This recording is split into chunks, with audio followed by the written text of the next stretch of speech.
ಹೆಲ್ಮೆಟ್ಗಳನ್ನು ಧರಿಸಿ ಮತ್ತು ಸೀಟ್ ಬೆಲ್ಟ್ಗಳನ್ನು ಧರಿಸಿದ ಕಾರಣಕ್ಕೆ ಒಂದು ಸಣ್ಣ ಏಜೆನ್ಸಿಯಲ್ಲಿ ಅವೇರ್ನೆಸ್ ಮಾಡ್ತಾ ಇದ್ದೇನೆ.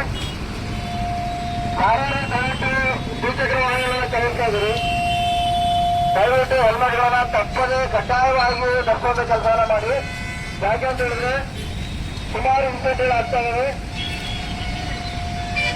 ನಮ್ಗೆ ಯಾವ್ದಾದ್ರು ಅಪಘಾತಗಳಾಗಂತ ಹೇಳಿದ್ರೆ ಮುಂದೆ ನಮ್ಮ ಗಾಡಿ ಕೆಳ ಬಿದ್ದ ತಕ್ಷಣ ದೇಹ ಕೆಳ ಬಿದ್ದ ತಕ್ಷಣ ತಲೆ ಏರ್ಬಿಡುತ್ತೆ.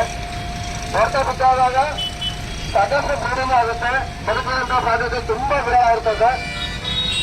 ಎಷ್ಟೋ ಸಂದರ್ಭದಲ್ಲಿ ನಾವು ನಿಯರ್ ಬರ್ತೀವಿ, ನಿಯರ್ ಇದೆ ನಮ್ಮ ಕಚ್ಚಾ ರೋಡ್ ಅಂತ ಹೇಳಿ ಹೋಗಿರ್ತಕ್ಕಂಥದ್ದು ಉದಾಹರಣೆಗಳಲ್ಲಿ ಬಹಳಷ್ಟು ಜನ ಡೆತ್ ಆಗಿರ್ತಕ್ಕಂಥದ್ದು ಬಹಳಷ್ಟು ಉದಾಹರಣೆಗಳಿದ್ದಾವೆ.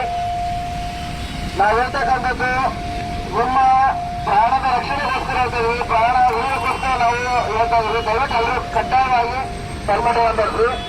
ನೋಡಿ, ಕೆಲವರು ಈ ಮನೆಯಲ್ಲಿ ಎಷ್ಟೋ ಜನ ಜವಾಬ್ದಾರಿ ಇರ್ತಕ್ಕಂಥ ವ್ಯಕ್ತಿಗಳು ಬಂದಿರಿ, ಕೆಲಸ ಮಾಡ್ತೀರಿ, ಆಫೀಸಲ್ಲಿ ಕೆಲಸ ಮಾಡ್ತೀರಿ, ಹೊರಗಡೆ ಕೆಲಸ ಮಾಡ್ತೀರಿ. ನನಗೆ ಮುಂದೆ ಆಗ ಒಂದ್ ವೇಳೆ ನಿಮ್ಗೆ ಏನಾದ್ರು ಹೆಚ್ಚು ಕಡಿಮೆ ಆಗಿ ಏನಾದ್ರು ಆಯ್ಕೆ ಅಂತ ಹೇಳಿದ್ರೆ ನಿಮ್ಮ ಇಡೀ ಕುಟುಂಬ ಅನಾಥ ಆಗುತ್ತೆ. ನಿಮ್ಮ ಇಡೀ ಕುಟುಂಬಸ್ಥರೆಲ್ಲ ಬೀದಿ ಬರ್ತಾರೆ. ದಯವಿಟ್ಟು ನಮ್ಮಲ್ಲ ಅಂತ ಹೇಳಿದ್ರೆ ನಮ್ಮ ಕುಟುಂಬಸ್ಥರಿಗೋಸ್ಕರ ಆದ್ರೂ ದಯವಿಟ್ಟು ಎಲ್ಲರೂ ಹೆಲ್ಮೆಟ್ ಅನ್ನ ಧರಿಸಿ. ಯಾರ್ಯಾರು ಕಾರುಗಳನ್ನ ಬಳಕೆ ಮಾಡ್ತಾರೆ ದಯವಿಟ್ಟು ಸೀಟ್ ಬೆಲ್ಟ್ಗಳನ್ನು ಧರಿಸಿಕೊಂಡು ವಾಹನಗಳನ್ನ ಚಾಲನೆ ಮಾಡ್ಬೇಕಂತ ನಾನು ವಿವರಿಸ್ಕೊಳ್ತೀನಿ. ಪ್ರತಿ ವರ್ಷ ಸುಮಾರು ಜನ ಡೆತ್ ಆಗ್ತಕ್ಕಂಥ ರೇಟ್ಗಳಲ್ಲಿ ಯಾರ್ಯಾರು ಹೆಲ್ಮೆಟ್ ಧರಿಸಿರೋ ಅವರೇ ಡೆತ್ ಆಗಿರ್ತಕ್ಕಂಥ ಸಂಖ್ಯೆ ಜಾಸ್ತಿ ಇದೆ. ಹಾಗಾಗಿದೆ ನಾವೀಗ ರಾಯಚೂರು ಜಿಲ್ಲಾ ಪೊಲೀಸ್ ವತಿಯಿಂದ ನಮ್ಮ ಪೊಲೀಸ್ ಅಧೀಕ್ಷಕರ ಮಾರ್ಗದರ್ಶನ ಮೇರೆಗೆ ಕಡ್ಡಾಯವಾಗಿ ಹೆಲ್ಮೆಟ್ ಅನ್ನ ಮಾಡಿದ್ದೀವಿ.